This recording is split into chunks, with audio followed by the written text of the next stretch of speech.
Bapak, Ibu, saudara-saudari yang terkasih di dalam Yesus Kristus, Shalom! Shalom.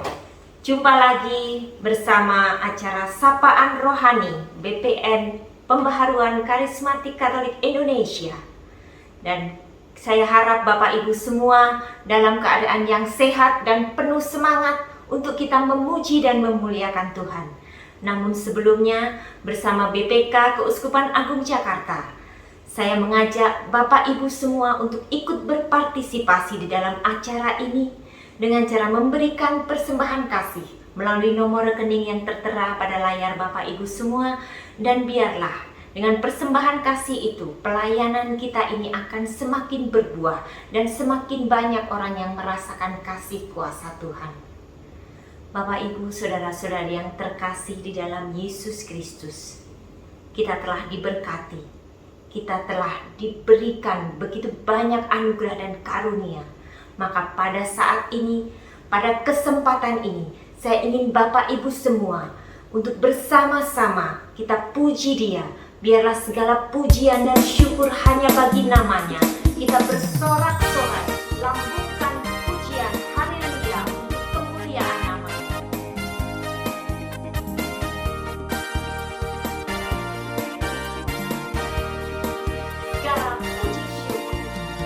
Segala puji syukur hanya bagimu Tuhan, sebab Kau yang layak dipuja. Kami mau bersorak, tinggikan nama-Mu. Haleluya. Soraklah haleluya. Soraklah haleluya, soraklah haleluya, haleluya.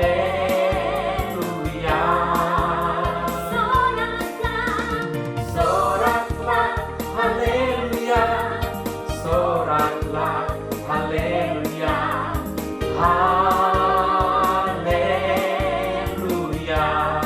Segala puji syukur, Segala puji syukur hanya bagimu Tuhan, hanya Kau yang layak kami sebab Kau yang layak dipuja. Kami mau bersorak, Kami mau bersorak, tinggikan nama-Mu.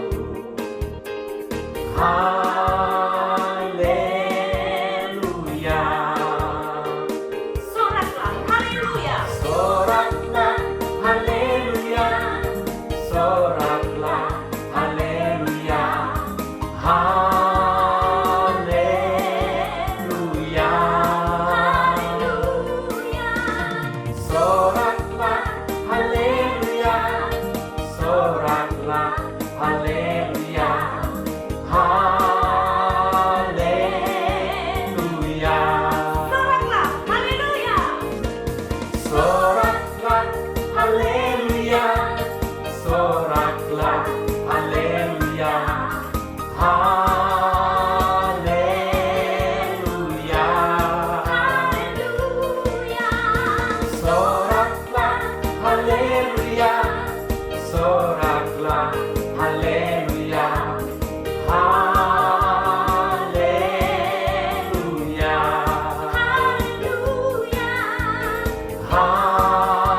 haleluya.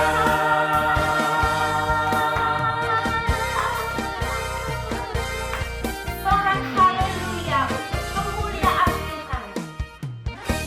Bapak, Ibu, saudara-saudari yang terkasih di dalam Kristus, marilah kita undang Roh Kudus untuk hadir bersama-sama dengan kita. Dalam nama Bapa dan Putra dan Roh Kudus. Amin. Amin. Bapa yang Maha Kasih, inilah kami anak-anak-Mu yang ingin selalu memuji dan memuliakan nama-Mu. Kami juga yang rindu dan haus akan firman-Mu. Biarlah pada kesempatan ini Bapa, Roh Kudus-Mu sendiri yang akan Kau utus untuk menerangi hati dan jiwa kami. Dan biarlah Allah Roh Kudus yang akan membuka hati kami, mengubahkan hati kami dan menjamah kami.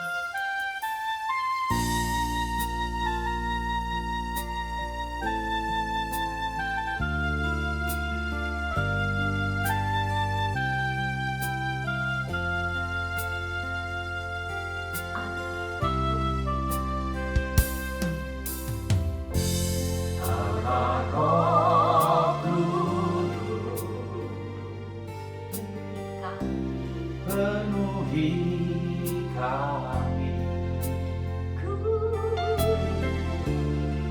rindu Kau selalu dalam hidupku. Allah Roh Kudus, Allah Roh ubah hati kami Bapa, ubah hatiku, jadikanku jamalah ku rindu hadiratmu. Ku sembah kudus,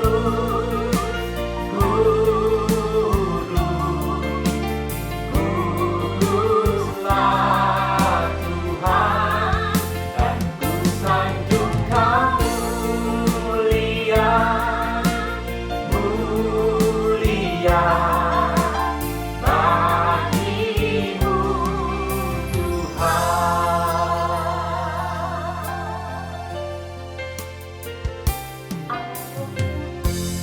Allah Roh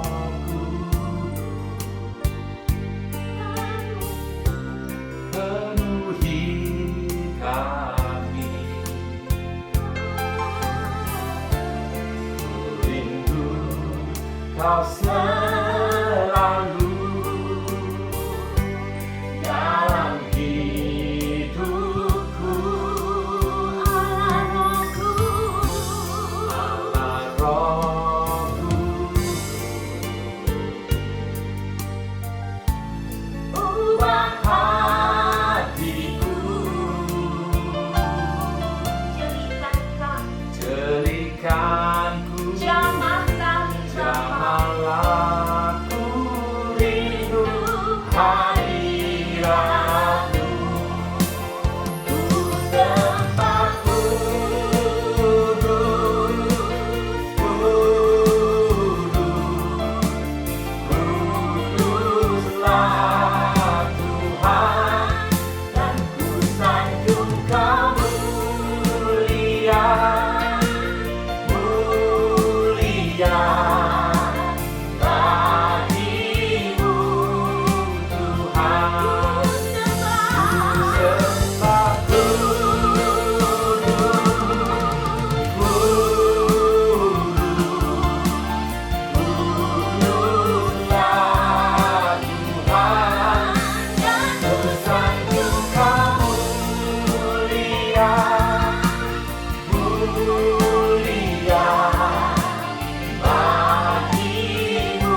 Syukur bagimu Bapa, untuk lawatanmu, untuk jamahanmu bagi kami semua, dimanapun kami berada. Dan saat ini Bapa, kami ingin mendengarkan firman-Mu, firman yang Engkau sampaikan melalui anak-Mu yang terkasih, Romo Franciscus Xaverius Sukendarwitnyo Sumarto. Biarlah Kau pakai dia Tuhan, Kau urapi dia dengan kasih kuasa-Mu, dan biarlah setiap firman yang Kau taburkan malam hari ini akan menjadi rema bagi kami, dan kami pun Engkau mampukan untuk tidak hanya mendengar firman-Mu, namun Engkau akan mampukan kami untuk menjadi pelaku-pelaku firman-Mu. Terpujilah nama-Mu Tuhan, dahulu, kini dan sepanjang segala masa. Amin. Amin. Dalam Bapa dan Putra dan Roh Kudus. Amin. Saudari-saudara yang terkasih, Sapaan BPN pada kesempatan ini menawarkan tema diperbaharui untuk merawat tradisi dan liturgi gereja. Tema yang menarik dan mengajak kita untuk menyadari bagaimana kesatuan kita sebagai gereja Katolik di Indonesia, tetapi juga menjadi bagian dari gereja Katolik universal. Belum lama ini, tanggal 27 Desember 2020, Bapak Kardinal Ignatius Suharyo sebagai Ketua Konferensi Wali Gereja Indonesia mempromulgasikan penggunaan Tata Perayaan Ekaristi TPE 2020. Apa kepentingan dari TPE Tata Perayaan Ekaristi 2020? Umat, paroki-paroki, keuskupan-keuskupan hari-hari ini mulai mempersiapkan diri untuk bisa mendalami, mempelajari Tata Perayaan Ekaristi tahun 2020. Nanti mulai 1 November 2021, seluruh gereja di Indonesia serentak menggunakan Tata Perayaan Ekaristi tahun 2020. Melalui Tata Perayaan Ekaristi yang diperbaharui, disesuaikan dengan rumusan yang ada dari Vatikan, dari Roma, kita semua dipersatukan sebagai gereja. Bapak Kardinal Ignatius Suharyo mengingatkan kita semua untuk kita tidak berdiskusi lagi, kita menyatukan hati menjadi bagian dari gereja universal dan gereja Indonesia. Umat, para imam, komunitas-komunitas, kita menyesuaikan diri. Penyesuaian diri terjadi juga pada masa-masa pandemi ini. Kita melihat ada hal yang positif, tetapi sekaligus juga ada hal yang mencemaskan dan perlu dibenahi. Mengapa demikian? Kita lihat misalnya, hal-hal yang menjadi berkah di masa pandemi COVID-19 melalui aneka kegiatan live streaming dan perhatian pada perayaan liturgi. Misalnya, anak-anak, keluarga-keluarga, kita semua tahu detail perayaan Ekaristi dan itu dipahami. Kita semua tahu tata gerak imam dan aneka macam simbol serta sarana-sarana liturgi yang digunakan di dalam gereja karena jelas tersorot dari kamera. Ada kerinduan dan kedekatan dengan yang ilahi, sekaligus kerinduan yang terus ada untuk santap dan sambut komuni kudus. Ada kerinduan itu. Ada kebersamaan dalam keluarga-keluarga dan itu sangat terasa. Yang biasanya masing-masing aktif, bapak menjadi prodiakon atau asisten imam, ibu kor, kakak, adik mendampingi kelompok tertentu. Sekarang harus duduk manis bersama dengan keluarga. Tugas-tugas tidak lagi dilaksanakan karena semua bisa dari rumah, live streaming.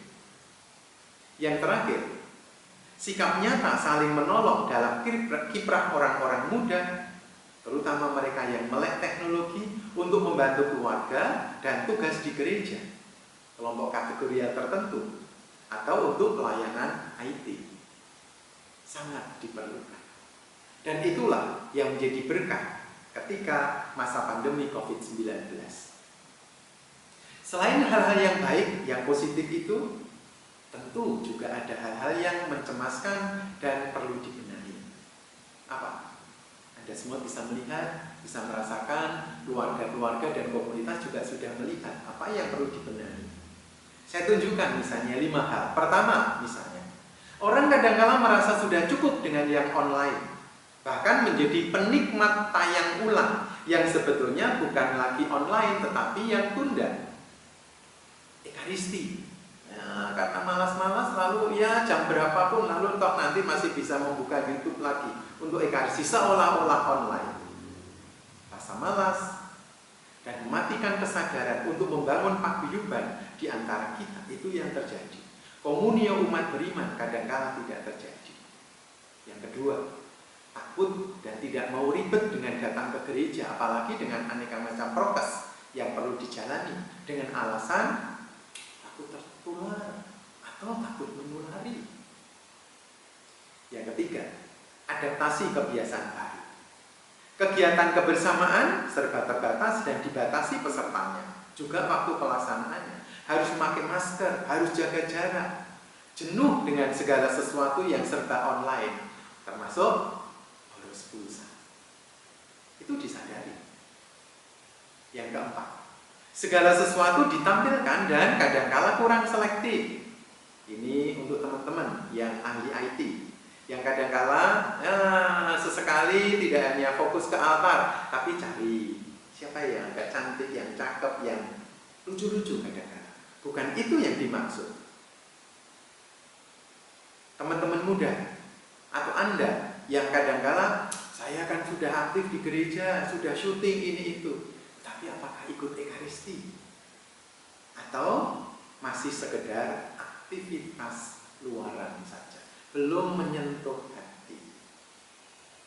Yang terakhir, kelima, keterbatasan pelayanan pastoral karena ada ketakutan tertentu, entah itu para romo, pelayan, pengurus DPP, dan kadang-kala mandek untuk inovasi karena mencari rasa aman atau juga memang takut, was-was.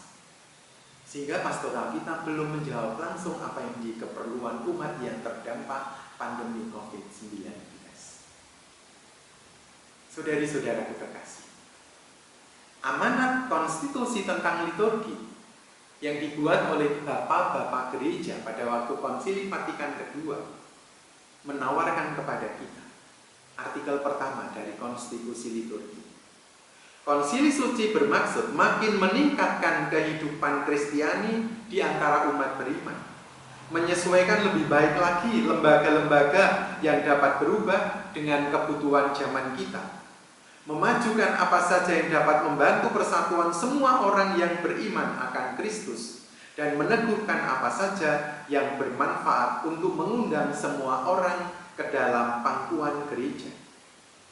Oleh karena itu, Konsili memandang sebagai kewajibannya untuk secara istimewa mengusahakan juga pembaruan dan pengembangan liturgi. Kita bersyukur Konsili Vatikan II dari sidang pertama menghasilkan konstitusi liturgi untuk pembaruan dan penyesuaian liturgi. Dan kita semua sudah berapa tahun? 50 tahun lebih mendalami hasil-hasil Konsili Vatikan II. Hasilnya apa? Banyak kemajuan, tetapi juga banyak hal yang harus dicermati. Redemptionis Sacramentum, Redemptionis Sacramentum, sakramen penebusan, diberikan sebagai instruksi keempat tentang sejumlah hal yang perlu dilaksanakan atau dihindari berkaitan dengan Ekaristi Maha Kudus. Dikeluarkan tanggal 25 Maret tahun 2004. Hal ini sebagai kelanjutan dari ensiklik Ecclesiae de Eucharistia dari Santo Paus Yohanes Paulus II, 17 April 2003. Diingatkan oleh Paus Yohanes Paulus II, misteri ini terlalu agung bagi siapapun untuk leluasa memperlakukan Ekaristi dengan sembarangan serta mengabaikan kesucian dan keuniversalitasnya. Diingatkan oleh Paus Yohanes Paulus II yang menjadi santo kita. Diingatkan juga, norma-norma ini adalah ungkapan konkret dari kodrat gerejawi otentik mengenai Ekaristi. Inilah maknanya yang terdalam.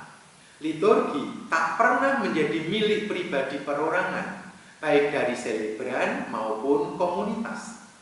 Tempat misteri-misteri dirayakan. Maka, saudari-saudaraku yang terkasih, kalau BPN menawarkan tema diperbaharui untuk merawat tradisi dan liturgi gereja, apa yang bisa kita perkembangkan lebih lanjut? Redemptionis Sacramentum nomor 7 menunjukkan salah pengertian mengenai makna kebebasan hingga membuat penyelewengan dalam berliturgi. Nomor 9, menjadi tugas gereja untuk meneruskan dengan setia dan penuh perhatian kepada generasi mendatang kebiasaan-kebiasaan yang secara universal diterima melalui tradisi yang tak putus-putusnya semenjak para rasul, baik di gereja Ritus Timur maupun Ritus Barat. Kita bersyukur diingatkan oleh Paus Yohanes Paulus II dan oleh Kongregasi Pengaturan Ibadah Ilahi.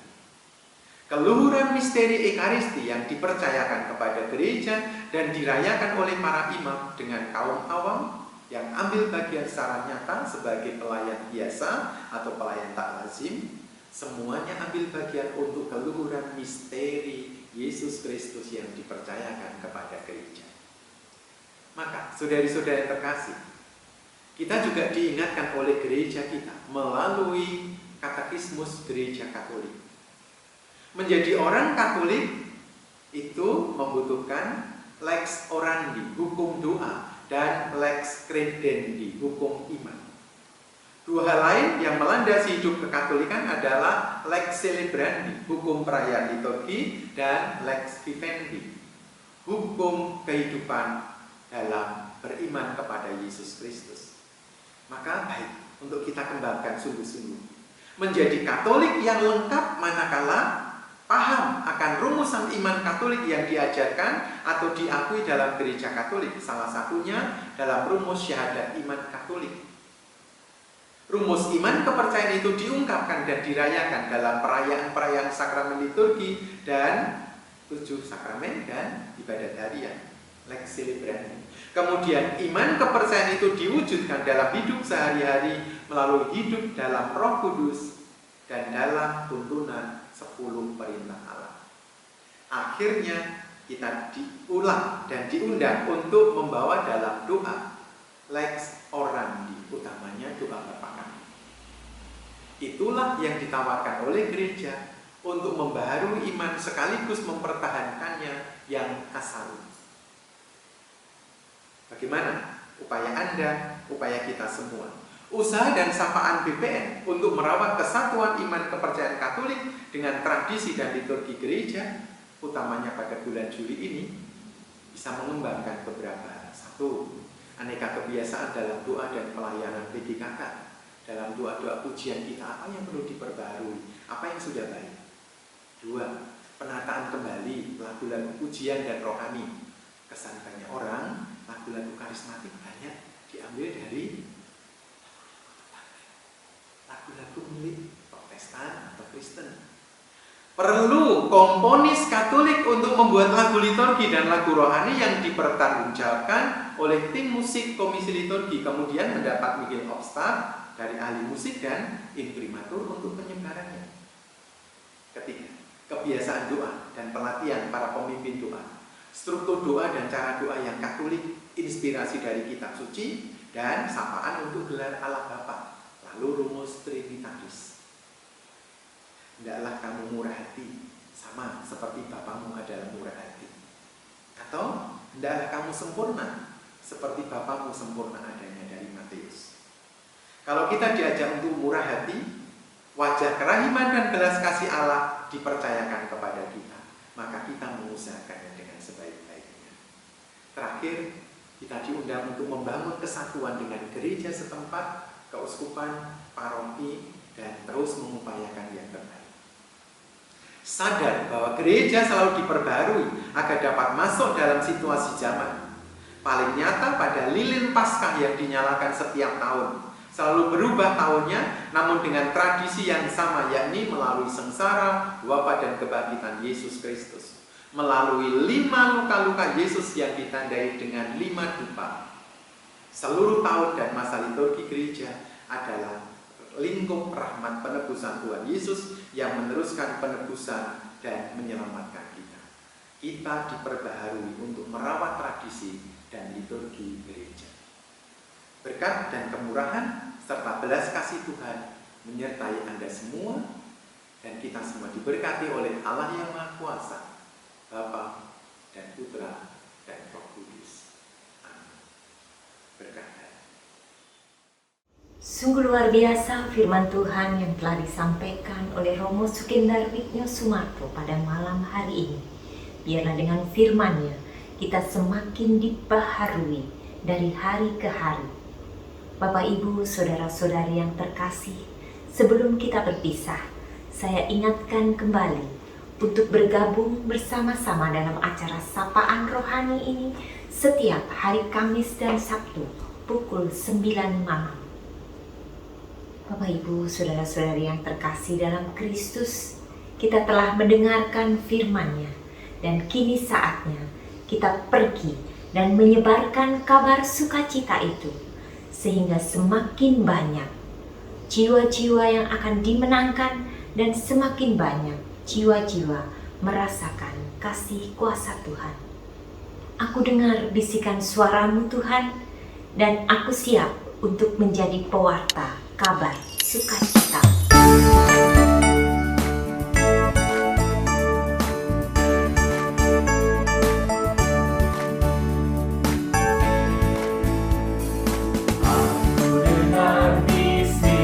Suara menggema lembut di dalam hatiku. Sungguh engkau sahabatku, jikalau engkau mentaati perintahku. Pergilah dan sebarkanlah kabar sukacitaku, sampai akhir zaman aku sertamu. Bukanlah engkau yang memilihku, melainkan aku yang memilihmu. Kini aku serahkan tugas, supaya engkau menghasilkan buah limpah. Pergilah dan sebarkanlah kabar sukacitaku, sampai akhir zaman aku sertamu.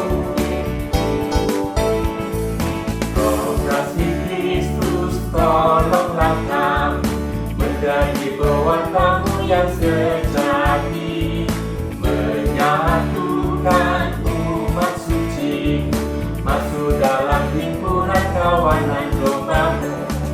Aku percaya sabda-Mu yang meyakinkan aku. Aku menolongmu, yakinlah teguh.